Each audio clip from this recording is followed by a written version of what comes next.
Good morning or afternoon, depending on your location. I am Rob Mayer, the publisher of Cannabis Business Executive, and we are here today to view the Science of Craft Concentrates, Solventless Explained. Today's sponsoring entity and presenter is Eric Vlosky, the Director of Marketing at PurePressure and Pure Cannabis. And Eric has quite a bit of time in the cannabis industry. He actually went live just after Colorado did with their adult use program back in 2014. So I'd like to introduce Eric and give him the reins to today's show. We will be taking questions at the end of the presentation. Within your dashboard, you have an area where you can submit questions. And depending on the amount of questions, we'll probably have 10 to 15 minutes for Eric to entertain those and give you the responses that you're looking for. So with that said, Eric, the ball is yours and enjoy.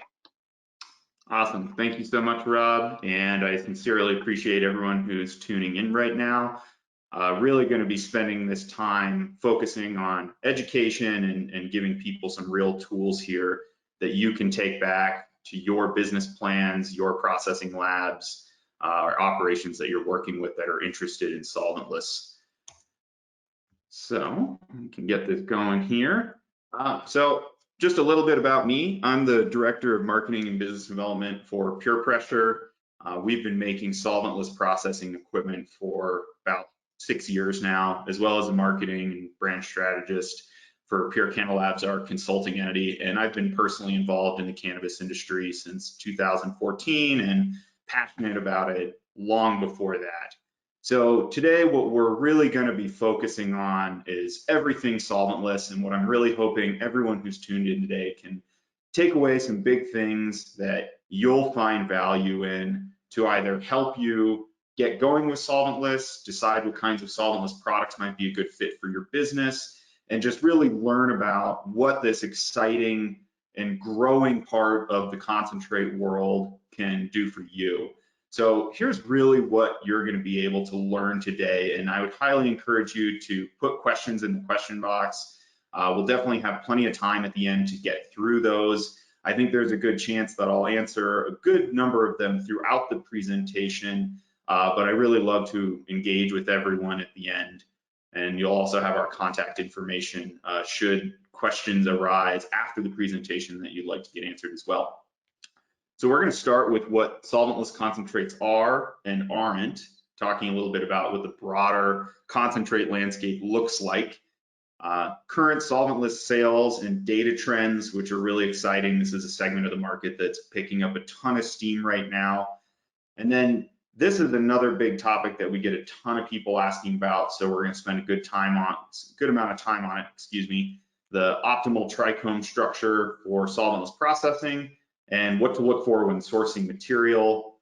And then we're kind of going to move into what's really required to start profitably producing rosin, ice water hash, and other solventless SKUs, really thinking about which SKUs might be a good fit for your business, for your brand, and your market, and what's involved with making them.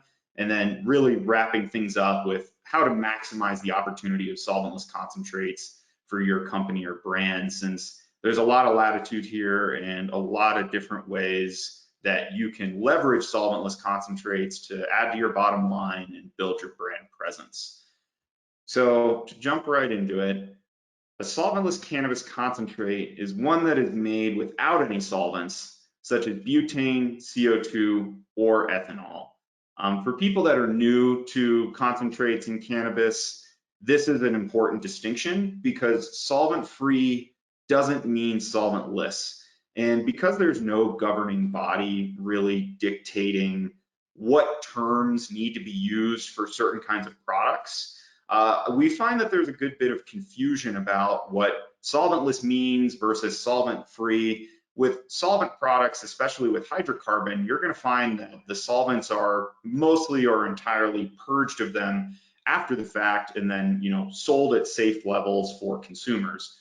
Whereas a solvent-free product is going to be one that had solvents in it before, but then those were purged and removed. Whereas solventless, which is what we're focusing on today, is a cannabis concentrate that's been made without any solvents in the first place. It's an entirely different process for extracting the cannabinoids, the terpenes, the flavonoids, all of these other chemicals that come from the cannabis plant that can be refined and turned into a variety of products. So for any business out there that's serious about processing, or if you're serious about getting into the processing game in cannabis, what's really common is that a lot of businesses actually perform a number of different processing methods, not just butane or CO2, or maybe they do hydrocarbon and solventless, or they're doing CO2, butane, and solventless. There's a lot of opportunity and sustainability in doing multiple forms of processing, because it's going to enable you to create products at different price points that appeal to different consumers. But solventless concentrates really represent the top of the heap in terms of perceived quality, because of the type of material that has to go into making them. You can't really take the same shortcuts that you can with some of the solvent-based methods, and there's a little bit less margin for error there.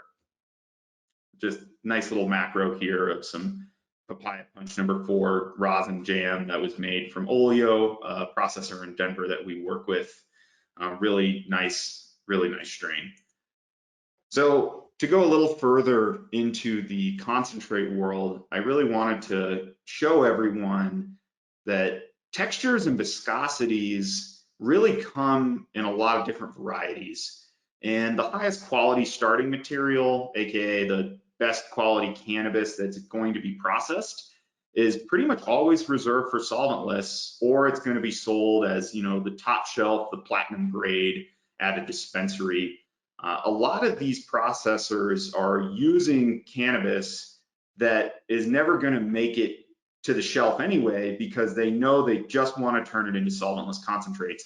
But there's a lot of confusion about what types of textures and viscosities exist between different products. So for example, shatter has been historically associated as being a hydrocarbon only product. But you can also make shatter with rosin and doing it solventlessly. Same thing goes for a lot of these other textures and viscosities that you can see in this graphic that I made. There's a lot of different types of SKUs, textures, you know, there's so many different things that you can do with concentrates depending on what kind of product you want to make, that I think it's worth everyone understanding that with solventless concentrates, there's a lot that you can do with your textures. It's not just limited to butters and batters and dabbable concentrates. There's a lot more that you can do with the oils and the various things that you can make with solventless to turn them into other products. So one of the things that's worth pointing out here as well is that distillate, which is an extremely common extraction method, can be done with or without solvents, which a lot of people don't really spend time thinking about, because you can separate terpenes with distillation with steam. You're not really using a solvent. Another point of confusion that I'd like to clear up that we get a question about maybe every other day is people asking us, well, isn't water just a solvent anyway? Isn't water being used as a solvent because water can be a solvent in nature with erosion and other chemical processes? And the answer is no, because in the solventless processing world, water is being used as a carrier when you're making bubble hash or ice water hash. It's not actually dissolving those trichomes. So that's what really renders these products, especially with ice water hash and the rosins that are made from ice water hash, as a true solventless product.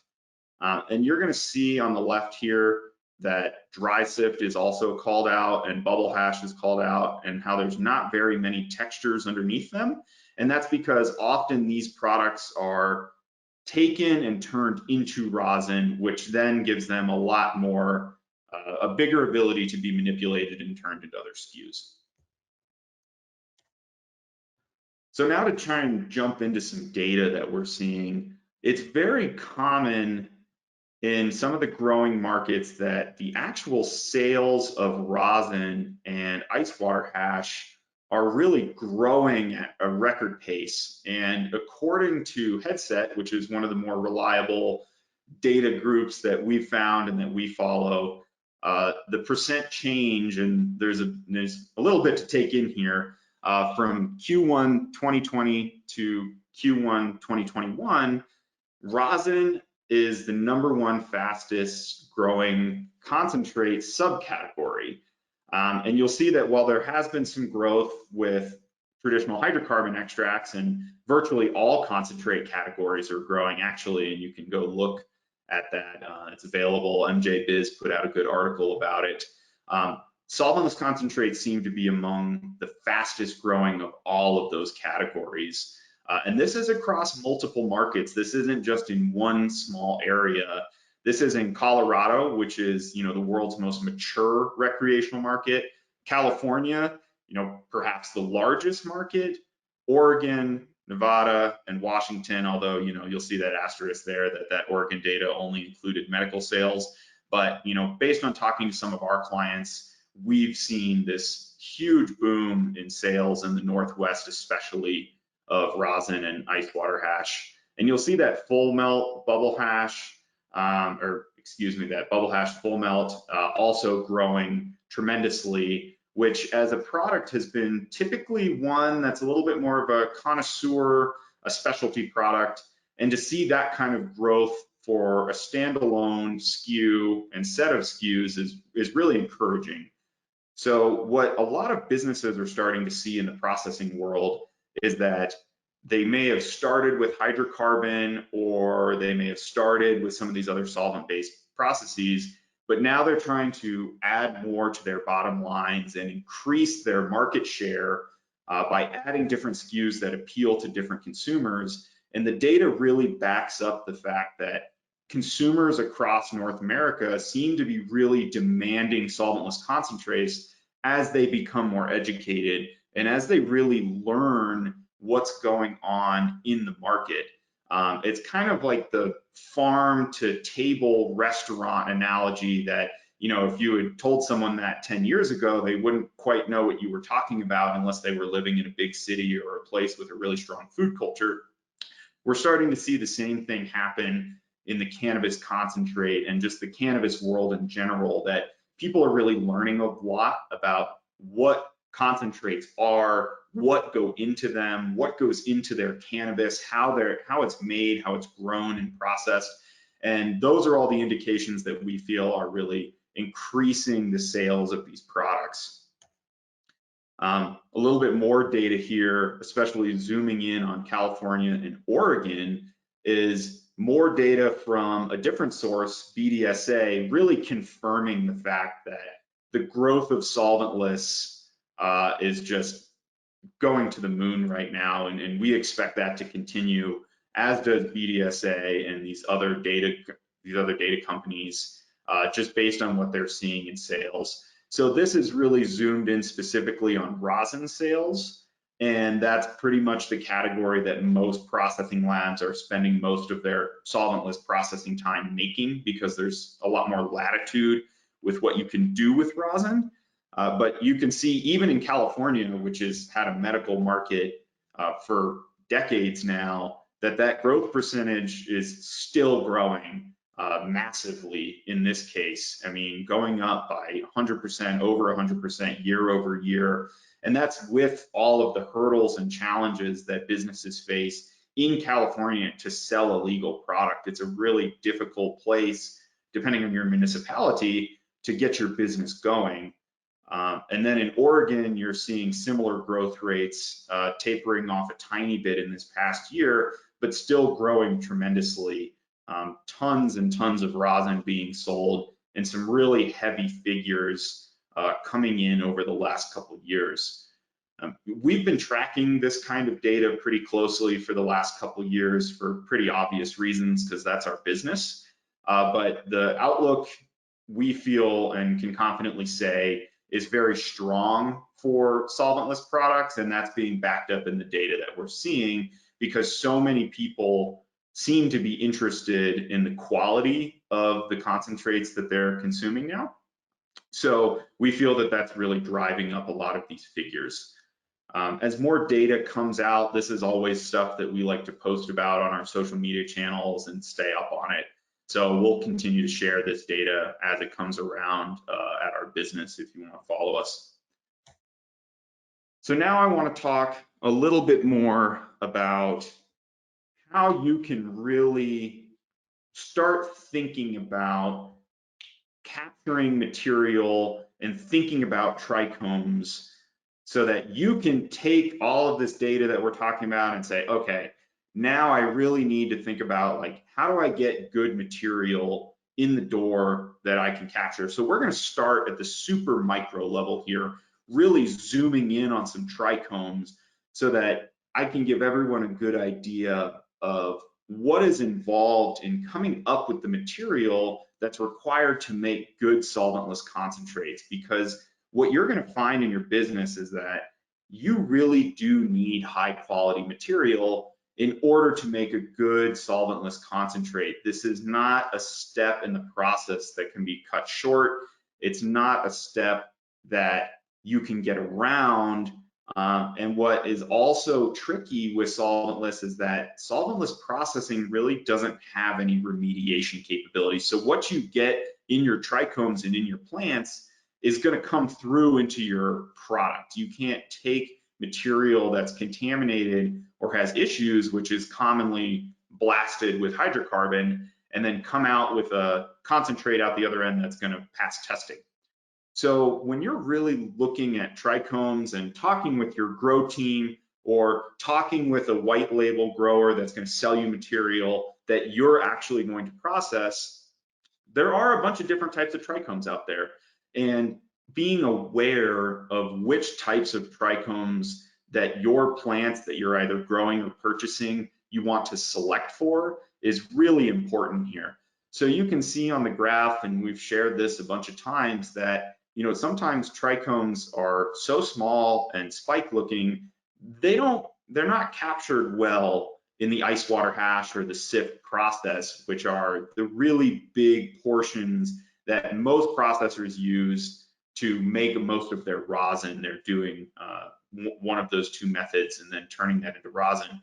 And you can see on this micron scale, there's a lot of different shapes, a lot of sizes, and some of them are very small. But as you can see, D here, that's really the optimal shape. They're called capitate stalk trichomes, and they're very familiar to a lot of people who have been around cannabis for a while. But these types of trichomes are much more common in THC dominant strains. So a lot of people that are sitting here and thinking, perhaps like, how do I do solventless for CBD, or where is the CBD portion of this presentation going to come in? We are going to talk about that a little bit, but what we've found is that there's not too many strains out there that work super well yet for solventless processing in the CBD world, because a lot of strains that are CBD dominant or hemp strains are producing trichomes that are closer to that E, F, C, B, and A. So actually a lot of hemp and CBD strains don't necessarily produce these large giant trichomes like some THC dominant strains do. And that's really because THC dominant strains have been bred for such a long time now for these characteristics, and a lot of the CBD genetics are starting to catch up. So that's what we expect to get there eventually, but the majority of this presentation is going to be spent talking mainly about THC dominant strains, products, and ultimately what you can do with them in solventless processing. So just wanted to put a macro in here. You're going to see throughout the rest of this presentation, it's very colorful. I've included a lot of images so people can really get a sense of what these products look like and how they're made. And this is a macro of a strain called CapeCrasher, which was shot by a guy named Eric. He goes by Eric Nugshots. He's one of the premier macro photographers in our industry. And you can really see in this strain, which was processed and had great yields in solventless in the ice water hash and then rosin processes, you can really see those trichomes in the zoom in, that they really fit that capitate stalk profile. They have these large glandular heads, relatively narrow stalks, and these really make it a lot easier to capture. So you don't need to have an expensive macro photography setup or a microscope to go into a grow or go into your own garden and start looking around at some of your plants with the jeweler's loupe or an inexpensive magnifying glass and start looking around and seeing what kinds of trichomes are some of your plants really developing, or what do the trichomes look like that the grow that you're purchasing from are developing. And they should be able to talk to you all about this. And in the coming slides, you'll see that I've got a list of questions for you guys to take to your grow or take to the place that you might be buying material from to really try and drill down and be able to acquire some material that's going to play nice in the solventless processing world. Also, this picture is just beautiful and it turned into some great hash, but you can really see in that macro there that those trichome heads are going to be pretty easy to isolate. They're easier to detach. It's a pretty cool shot. So in this presentation, you guys are being given the deck, so you don't have to write this down word for word. You can go back and reference this, make it really easy for you guys. But creating a pipeline of high quality material is imperative to success with Solventless. And here are some key questions that I would encourage you guys to really think about and talk with your teams about when you're going out and sourcing material. And I'm going to start with cultivating. Not going to read this off word for word because I'm sure you're all already doing this right now. But giving your grow team some latitude to hunt for solventless friendly strains, that's really important if you're cultivating. A lot of really core growers and people that are passionate about cannabis, they also tend to be passionate about solventless too. And if you're not giving them the freedom to pursue some strains, some of which might be winners and some of which might not be, you're probably going to hamstring yourself in finding those. It takes some time to find some of these strains if you're cultivating them, and you have to buy a lot of seeds to really find those ones that are ultra profitable and then keeping those moms. And then, how much are you willing to invest in your genetics? If you're really pursuing a very solventless heavy processing plan, if it's going to be a huge part of your processing volume, then you really need to be willing to invest money into the genetics so that you can find these strains that your consumers and your purchasers are going to love. And that takes a little bit of time to do. Whereas if you're going to be having solventless be, a small specialty portion of your processing operation, you may or may not need to invest quite as much into this part of your business. And then on the last one, on the cultivating side, how much canopy space do you have to dedicate to this? Do you have a lot? Do you have a little? Really being mindful of your material pipeline, how you're growing, what you're growing, so that you can find these winners that are extremely high yielding is really important to adding a lot to your bottom line and being profitable with solventless. And then a lot of businesses actually cultivate and purchase to meet their demands. But some businesses are really focused on just processing material that they purchase. Maybe your business plan doesn't include a grow, you're not vertically integrating, and you're going to go out and purchase material. Does the grower or the farm that you're working with offer strains that they're aware work well with solventless? Don't go and buy strains and just assume that they're going to wash well or they're going to press well in solventless. Ask questions to the growers, ask your team and say, hey, are you guys aware of this particular strain? How does it work? Have you had any testing done? And then are they willing to sell you any smaller test washing batches? That's a really important one too, so that before you commit to washing and processing, tens, hundreds of pounds of fresh frozen, for example, it'd be really nice to know that you're getting the yields that you want to up front. Businesses that have multiple processing avenues have a little bit more flexibility here, because if a given material doesn't wash quite that well, then they can go put it through hydrocarbon or one of their other methods. But if you're solventless focused, you really need to dial these factors in. And then what kind of new genetics are they looking for? And there's a lot of taste preferences here that consumers are starting to develop. So being mindful of keeping up with trends, are they popping a lot of new seeds and trying to find new genetics? These are all really important questions to ask the farms that you're working with, just to really make sure that they can provide you with good material and that their team is knowledgeable about the kinds of cannabis that's going to work well for solventless. So now we've talked a lot about ice water hash, we've talked a lot about rosin. I'm going to walk everyone through the ice water hash production process and what goes into actually making it. And we've got a lot of really great videos on our YouTube channel that, you know, show this in action so you can really visualize how these processes work. But there's, you know, a good amount of steps here involved in the solventless production process. But one of the really great things about solventless processing is that it doesn't have the safety considerations that high pressure solvents do. So you're going to find that these are looked upon favorably by regulators and people in cannabis processing legislation positions, because that's really their fear is, you know, what's going to happen with your processing lab. You really need to stick to the rules, and solventless tends to be viewed very favorably from a health and safety perspective because there's none of those flammable considerations. And when you're making ice water hash, you can use fresh frozen or dried material. Now, when you're using fresh frozen, that tends to be what we recommend the most. And I don't have enough time in this presentation to go into every single detail of every single part of this process, but we do have other webinars and other videos that really dive into the details on each one of these topics.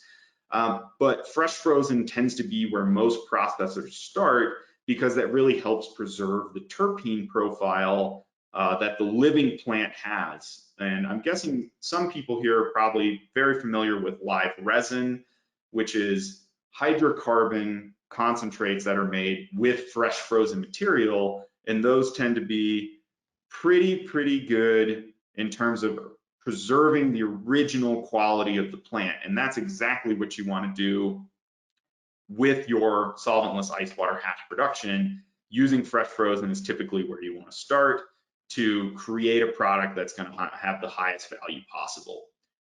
So you take cannabis with RO water and ice, filtered reverse osmosis water is very important. And then it's put into a vessel which you either wash by hand or a trichome separator, manual or automated. What happens there, and this is the key distinction with solventless, is that you're actually mechanically separating the trichomes from the buds themselves. You're not dissolving them like a solvent-based process is. You're shearing them off and trying to isolate them as opposed to a process of dissolution. So once those trichomes have been made brittle by the water and the ice, they've been knocked off and agitated in your wash vessel, then it's filtered. You have this slurry of trichomes and plant matter and water, and it's filtered through filter bags. There's a bunch of different micron sizes and different quality types depending on the size of the microns and how they end up. That's collected from those bags and then freeze dried. So this whole process from start to finish before it goes in the freeze dryer is very quick. It can be anywhere from an hour to an hour and a half. And then the freeze drying process can take anywhere from 8 hours to 24 hours, depending on which freeze dryer you're using and what its capacity is. So this whole process happens in pretty short order. And then you end up with a variety of different types of hash, depending on the quality of the cannabis that you started with. Full melt, 6-star hash, this is really the creme de la creme of the entire cannabis world. It's the finest fruits that the cannabis plants have to offer. A lot of strains don't even make 6-star, and it's called full melt because when you dab it, it leaves no residue or only the tiniest minimal amount in the nail or the vaporizer that you're using. So it's really the purest quality of ice water hash out there. And then full spectrum hash, which comes in a variety of different grades depending on quality, is most often what is pressed into rosin. You don't see a lot of full spectrum hash being sold as is in a jar, whereas that image on the right, you can really see that 6-star hash that is sold in this sand-like consistency. It's kept in a freezer. And then you can also use hash for a lot of other things, like infusing joints, which is an extremely popular category of joints. It increases the price a little bit. It increases the potency. It's a nice way to differentiate a joint, as well as some of the people that are tuned in here are probably familiar with the old world hand pressed brick hash of the 70s, 60s. That's come a long way now and actually is having a bit of a renaissance in the market. Some of the older heads are trying to find that hand pressed brick hash that they're used to, and that's also starting to be sold. So the ice water hash process is actually pretty simple compared to other processing methods out there, especially solvent ones, but it does have some steps. And now, to keep this going a little further, we're going to talk about the rosin production process. So rosin is really where, for most solventless labs, the rubber meets the road, so to speak, because they're going to take one of these three starting materials and then press it into rosin, which then gives you a ton of latitude. So you can also press just dry flower, and that's not something I've spent a lot of time talking about. It's really been ice water hash as a starting material, but a lot of new businesses, and especially in new markets, can take advantage of just pressing dry flower because their consumers aren't used to seeing some of these really exquisite high-end products on the shelf. You can also press dry sift, which a lot of people are familiar with as key for sift. It's really the dry process of the ice water hash version. It's almost the same, but instead of using ice and water, use dried cannabis, but that's not nearly as common because you can't get that live flavor profile that you can with ice water hash. So you're going to start with one of these three materials. Most solventless processors that are trying to make the best quality product possible are starting with ice water hash, and then it's put into some filtration media. There's a large range of micron filtration there.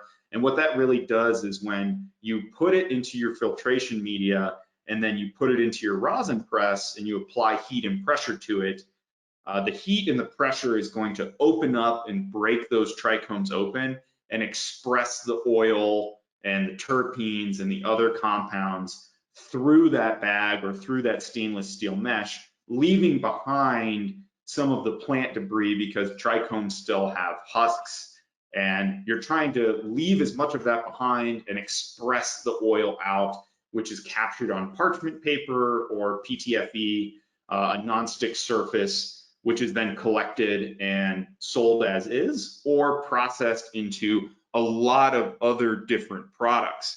And what a lot of people tend to think just coming into this is that, well, all I can really do are dabbable concentrates, but that's not the case, and we're about to talk about that in some depth. Hash rosin really tends to be the #1 product that our clients and people in the solventless processing world are making most of their money on. It retails for anywhere from double or more what a typical live resin gram does. And that's really the #1 place that a lot of businesses want to point their North Star to when they start making solventless is how do we make a really high quality hash rosin product in one of a variety of textures and types.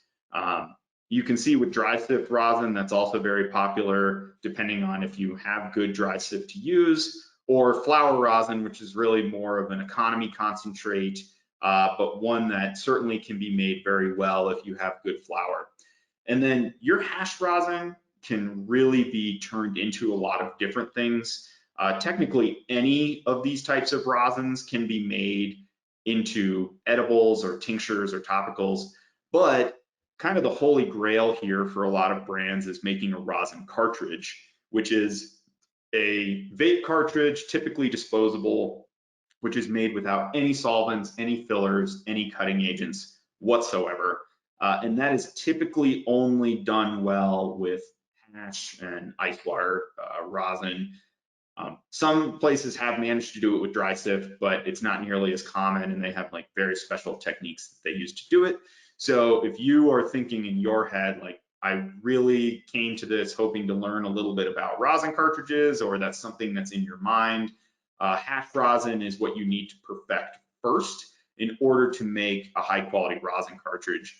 And to zoom in on the rosin cartridges for just a second, those tend to retail for anywhere from $50 to $70 or more, even in Colorado, our market here, for a half gram. So the actual price point of those rosin cartridges is extremely high, and the vape category is very, very strong.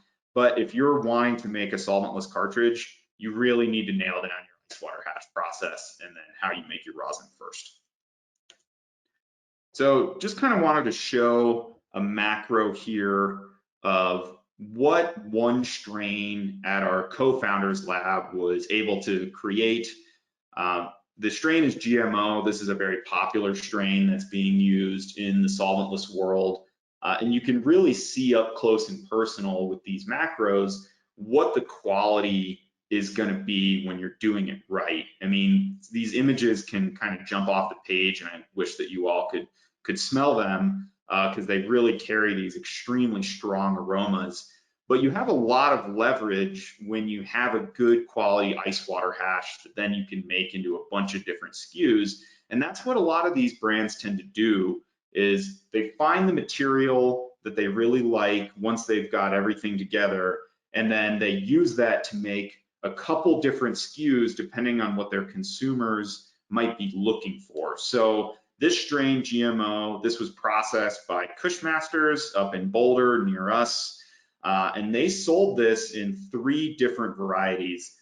Their very best trichomes, when they washed them, were taken and sold as a full melt ice water hash. You can see it on the little dabber tool here. They used most of it to turn into live hash rosin, and then they used the other parts of the hash rosin that weren't pressed into their dabbable gram jars and fractioned that out and turned it into cartridges. So what you're going to find is that there's consumers out there that love, fruity strains or gassy strains, or they really like a more uplifting kind of sativa, or maybe they want to relax. There's this whole compass of different types of experiences people want to have, but you can deliver that with strains and solventless in a bunch of different ways. So, there's people out there that are much more keen to having a solventless vape experience than they are to having a dab. That can be formidable to some people. Whereas your connoisseurs and the people that are really going to be the influencers talking about your brand, they're probably going to be talking about your full melt or your hash rosin. So offering a couple options there is really helpful to capture a bigger part of your market. So solventless SKUs tend to carry an intrinsic level of quality that connoisseurs and influencers are really looking for. And there's so much variety here with what you can do with solventless.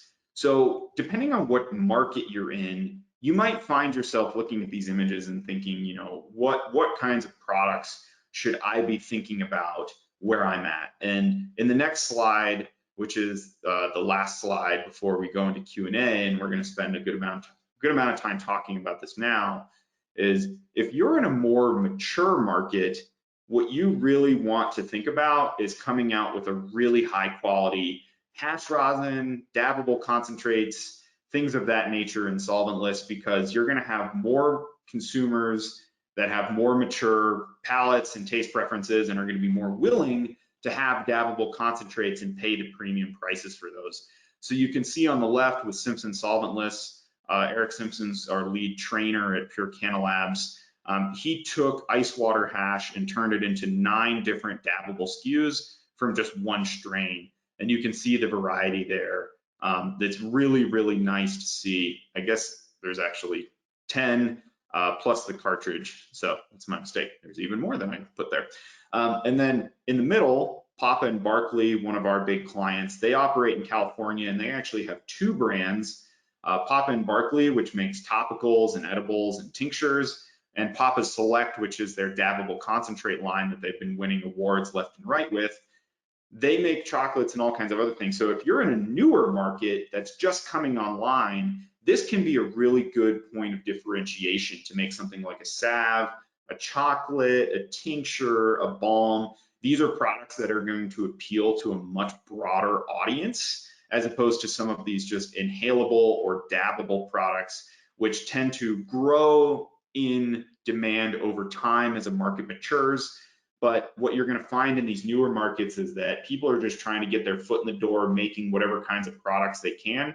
But if you can come out with a really high quality solventless product or line of products early in your market, you can build a lot of brand share really quickly, appealing to a broad audience. And then KM Relief Salve on the far right there, you're going to see that as that's actually a CBD salve that's being processed solventlessly, and they sell that all across the country where it's possible to do so, which is the majority of the states here. And they sell those for a premium price point as well. So if you are in that CBD realm, there are still things that you can absolutely do with solventless. You just have to be even more mindful of the types of hemp or the types of CBD heavy cannabis strains that you're processing to make sure that you're meeting those legal levels and that you're getting the yields that you need to, make sure that your business is being profitable. So depending on your market and your consumer sophistication, different solventless SKUs should be selected for maximum sale potential. And this is a little bit of a busy slide, but I'm going to walk you guys through it so that you can really take everything that we've talked about and put it together and apply it to, how you see your potential business or your existing business, leveraging and profiting from solventless. So on our little graph here, you're going to see, over on the left, more of a lay consumer, and then towards the right, more aficionado or connoisseurs. On the bottom, it's lower retail cost, and on the top, it's a higher retail cost.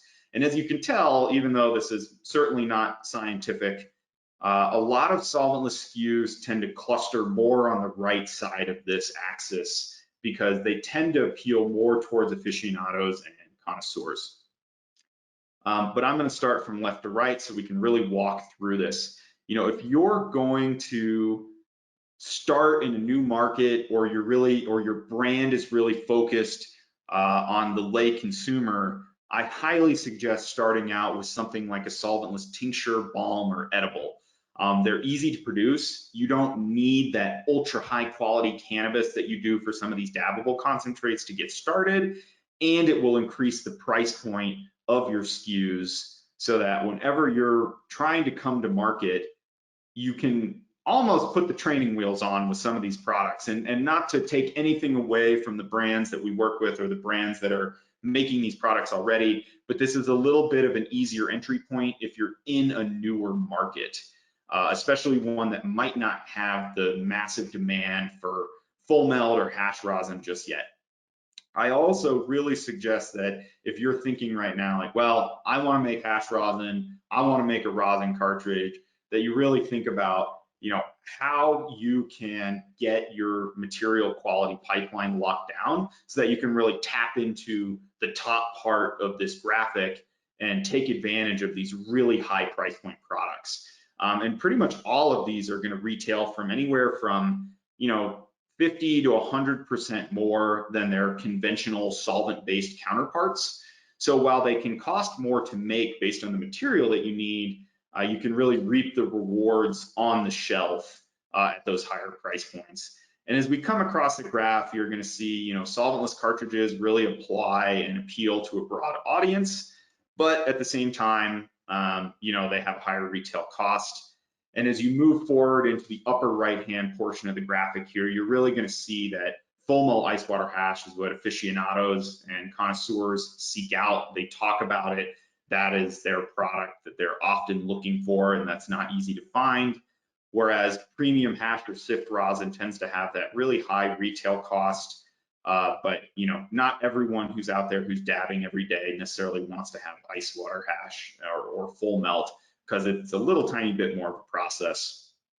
So depending on where you fit into this and where your market is at, again, more sophisticated, more mature markets, a lot of the products on the upper right-hand side of this graph are going to be popular, but that also leaves more solventless edibles that are kind of coming in and replacing some of those conventional based products in those markets as well.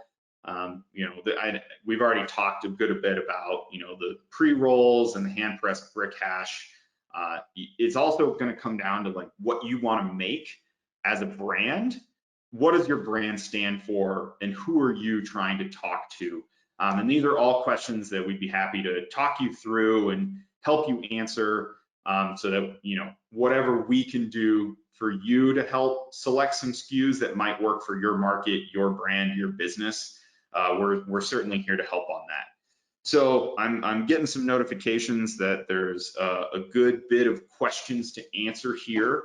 So without going on and on about what I have, thank you guys for coming. And Rob, I am ready to start taking some questions so that I can really drill into the details for what our audience is looking for here. That sounds great, and thank you, Eric, for the presentation. I'm enjoying it quite a bit, and a lot of questions are jumping around in my head, as I'm sure they are for folks that are looking for what they should be producing, how they should be pricing it. They're just all kinds of great deliverables in the presentation. To that point, one of the questions that did come in that we can answer directly is that the webinar is recorded and will be available for future viewing. If you want to pass it along as well, you'll be receiving a link. Again, the valuable information that you see here, share it with your peers. Additionally, all the contact information is available if you want to reach out to your friends from PurePressure to dive into these questions a little bit more deeply. In terms of questions that have been submitted by the group out there, a couple were data related, and you included this to some degree, and they wanted, one of our questions came in that said, what data is currently available to better understand the demand for various concentrate products, and from a perspective of pricing, from a wholesale perspective, consumer demand, et cetera? Yeah, great question. And I fully support, really doing your research to understand what the price points are. All of the elements of that question are worth doing your due diligence on. There's a couple different sources that we like, and it depends on how much money and time you have to put into this. But if you're putting a business plan together and potentially raising money or asking for large amounts of money to start your business, a good place to start is going to be Headset. They are a data source that covers a bunch of different markets. They have a bunch of different products. They also have some free reports out there, some things that you can really dive into and see some of this. Headset is also one of the places where you're going to find, I think they have rankings that are updated pretty regularly for like what some of the top selling products are by market, by category. That's a big one. Headset's a great source. BDS Analytics, another good one, I'd reference them. They have a lot of reports and things. MJ Biz, they have a fact book that they come out with every year that has a lot of really good information in it if you're willing to pay some money. The most recent one was a little data light, and it was less expensive than some of their more previous editions. But I would highly encourage you, if you're, if you want to really dig into the details on price points, volume, things like that, that actually last year's MJ Biz fact book, and I think it's about $400 or $500, so it's not cheap. The 2020 MJ Biz fact book is just loaded with those kinds of details. So highly encourage you to check out those other ones. New Frontier is another data source that has a lot of interesting stuff in there. They really cover the market. These are kind of 4 of the biggest brands in the cannabis data space, but they don't make it super easy or cheap to go find that data, unfortunately. So you need to go poke around and sign up for the emails and potentially purchase some reports to really get what you're looking for. Yeah, and we've worked with BDSA and the folks at Headset. Their data coming from typically being flooded through the point of sale systems really gives you a pretty good consumer insight. So CB would vouch for either of those 2 sources as well. Another question for you, Eric, and it is a question of, is it true that shatter doesn't offer much flavor or taste? That is a good question. So terpenes tend to change the viscosity of the concentrate that you happen to be consuming or trying to produce.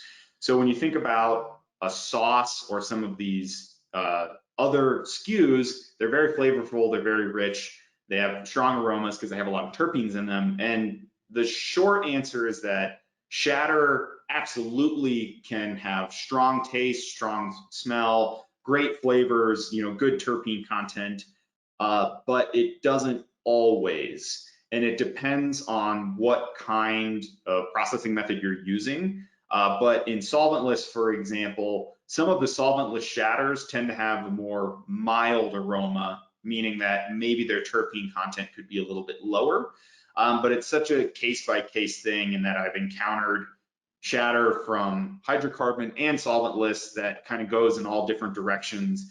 But the most common consistencies you're going to see in solventless that have the highest terpene profiles, those really strong, arresting aromas that people love, tend to be wetter consistencies like batters or sauces or things like that.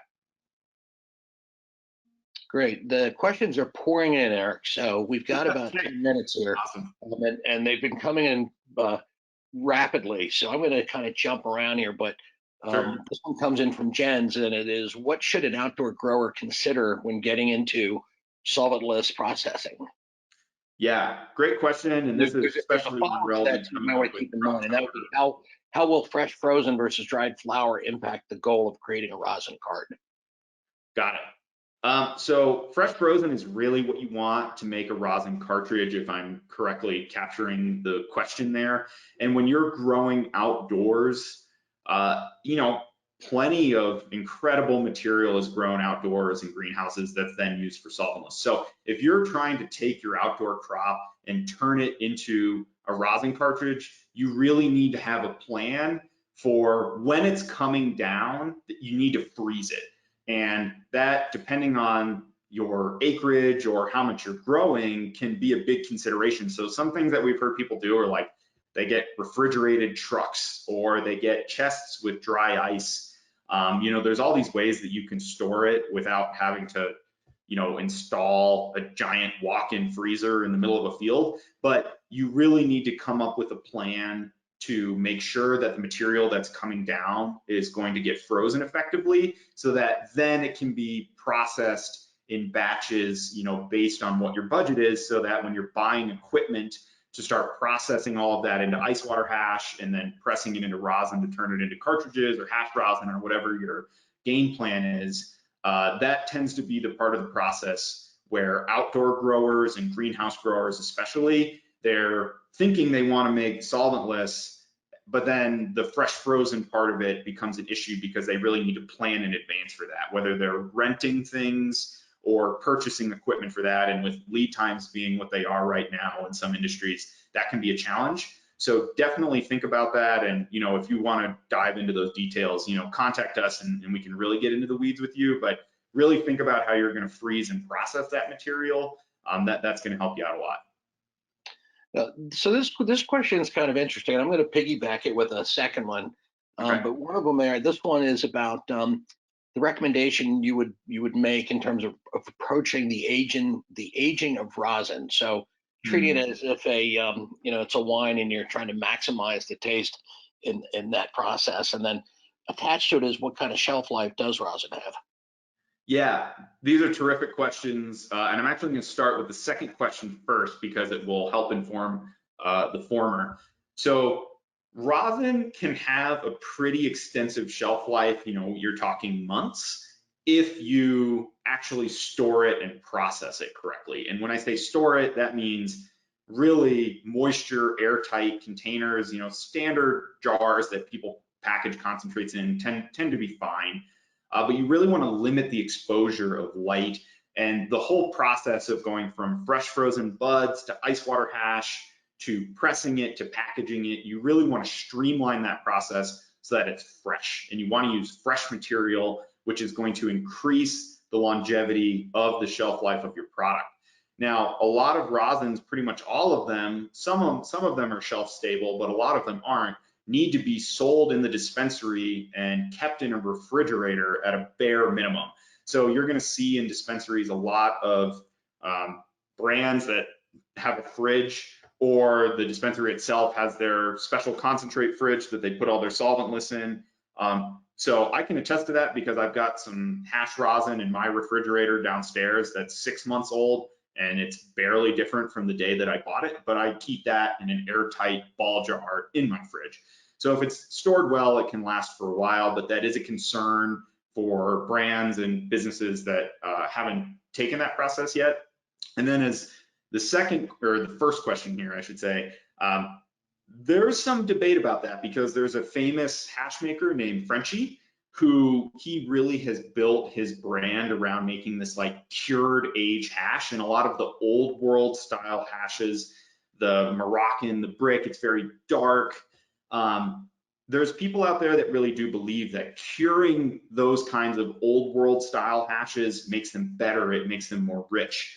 But that's a pretty small segment of the market from what we see. And there are people out there that like those like very, very rich, old cured hashes. But what most consumers tend to want is the opposite end of the spectrum, which is, live, fresh, frozen made, smaller shelf life. It's not, you don't cure it for a year and then bring it to the dispensary. They want that super fresh, vibrant, floral type of concentrate. That's a lot more common.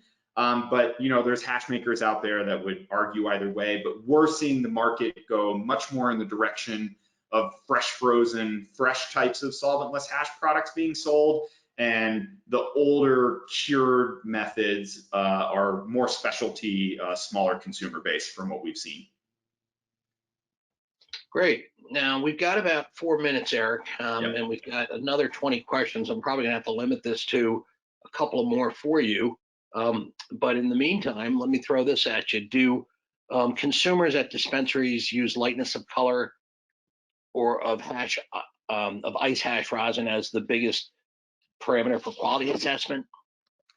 That is a great question, and I know I'm giving long answers here, but when you're buying hash at a dispensary, you usually don't get to open the jar and look at it. Because these products shouldn't be exposed to air or light or moisture when they're being sold, people are often just buying something that they're seeing on a social media profile, or that's a drop, or that's a strain that seems appealing to them. But lightness of color, AKA bag appeal, is important.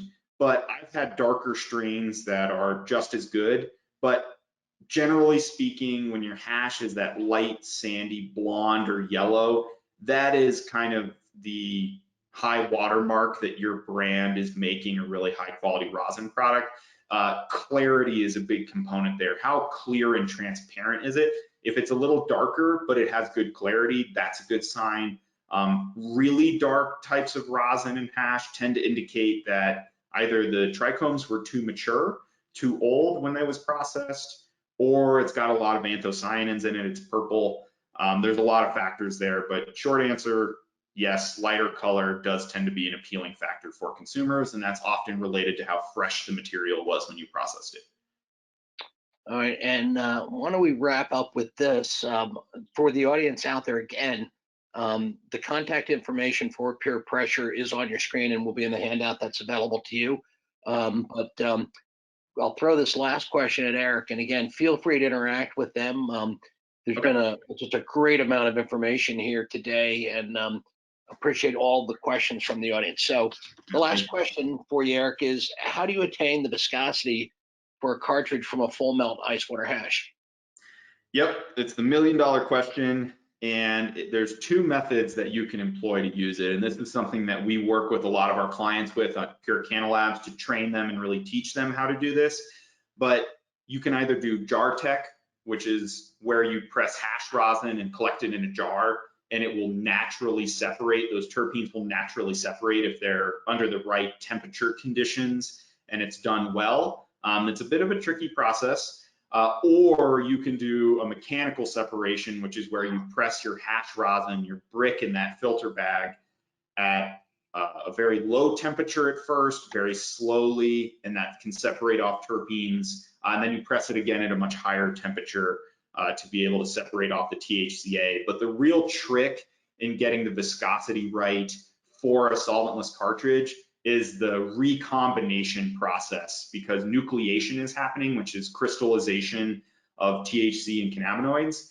And you can't just separate your terpenes and your THCA and then put them right back together as is and hope the viscosity is going to be right, because you're going to run into a lot of problems. That is the part of the process that requires, expert knowledge or a lot of research and development to, to try different temperatures, try different times, and make sure that you can do your recombination process just right. Something we help our clients with all the time at Pure Canna Labs. You can also pursue it by, testing it in your own lab, and you will go through some hash figuring it out, but there's a lot of ways that we can help you get there a little faster. Terrific. Eric, again, thank you so much. I've been in the industry and covering it for about 7-8 years, and never a dull day in learning more and more about the things that can work for industry licensees that are trying to figure out how to make a buck in this marketplace. And appreciate all your insights. So to that, we'd like to sign off and thank you once again, Eric Vlosky. Give you a hand. You've gotten compliments in the back end as well already. Thank you, guys. I'm sure you'll be in touch with the questions that we haven't gotten to today as well. Yeah, last thing, if you have any, if I didn't get to your question, please reach out, contact us. We'd love to talk, answer your questions, big or small, no matter what kind of operation you're thinking about. We work with everyone from home growers, press and flower rosin, to literally the biggest brands in the world in this space. So we'd love to talk to you, and I apologize if we didn't get to your questions, but thank you all for tuning in, and thank you, Cannabis Business Executive, for having me. Thank you, Rob, and the rest of the team. Cheers. Have a great day, everybody. All right. See you, everyone.